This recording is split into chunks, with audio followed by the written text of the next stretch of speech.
So maging ang The Ring Magazine nga po ay napansin ng kasikatan ng angas ng Pinas General Casimero sa social media matapos nitong talunin ang former 2 Division champion na si Luis Neri via 4th round technical knockout.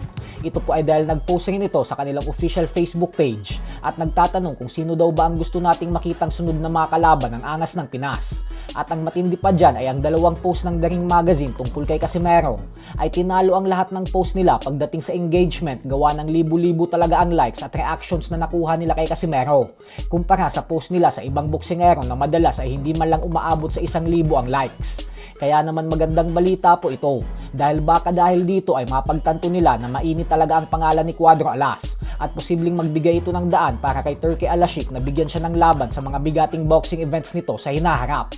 Bukod dyan ay ang isang magandang balita din nga po ay dahil tila nalamangan na nga po ni Casimero ang Japanese monster na Naoya Inoue sa featherweight rankings. Sa latest update po kasi ng pinakamalaking sports media company sa buong mundo na ESPN ay agad na nilang nilagay sa number 7 si Casimero sa featherweight rankings nila. Ito ay sa kabila ng hindi pa naman talaga siya opisyal na lumalaban sa featherweight division. Pero dahil sa ginawa niyang pagwasa kay Neri ay sapat na ito para sa ESPN upang ilagay sa number 7 spot ang angas ng Pinas. Habang si Naoya Inoue naman ay sa kabila ng usap-usapan na aakyat na ito ng featherweight division ay hindi pa nila nilalagay sa rankings nila. Pero siya naman ang number 1 sa super bantamweight division.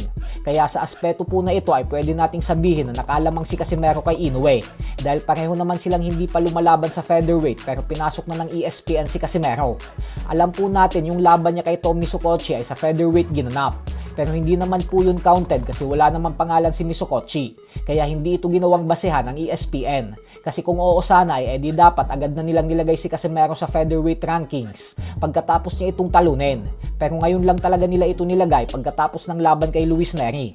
Ganun pa man ay alam po nating lahat na wala ding tulay ang ESPN at BoxRec rankings patungong world title fight dahil ang may bilang talaga ay yung 4 na major sanctioning bodies. Subalit malaking bagay pa rin po na nakakapasok siya sa ESPN at BoxRec dahil posible itong makapag-impluwensya sa 4 na organisasyon dahil napapansin na ulit ang kanyang tibay pagdating sa ibabaw ng lona.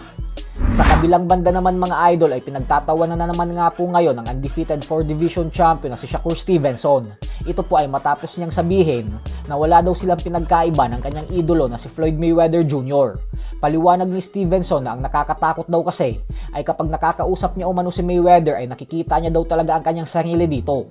Ito ay dahil pareho umano silang hindi sumusugal na itaya ang kanilang buhay sa ibabaw ng lona sa tuwing lumalaban sila. Dahil pareho daw silang nag-iingat. Kaya hanggat maaaring umano ay iiwasan talaga nilang makipagsabayan sa kalaban at tumanggap ng mga suntok. So hanggang dito na lang po muna tayo mga idol. Sports Talk PH, kakaiba ang laban ng